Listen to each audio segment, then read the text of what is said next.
Iginiit ni dating Pangulong Rodrigo Duterte na idadaan niya sa legal na proseso ang isinusulong niyang pagkalas ng Mindanao sa Pilipinas. Nilinaw yan ng dating Pangulo sa panayam ng dating niyang Presidential Legal Counsel na si Salvador Panelo sa programang Radyo Bandido RJTV noong Miyerkules. Kahapon nagsalita na si Pangulong Bongbong Marcos. Tigilan na raw ang pagsusulong na ihiwalay ang Mindanao. Iginit naman ni Duterte na hindi paglabag sa konstitusyon ang isinusulong niya. Hindi rin daw siya naghahanap ng gulo.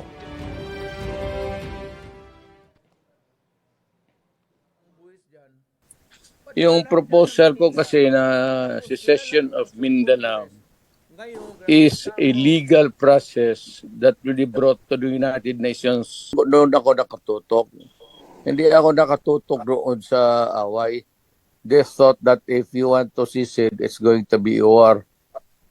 No, we are not doing it. We are doing it the legal way.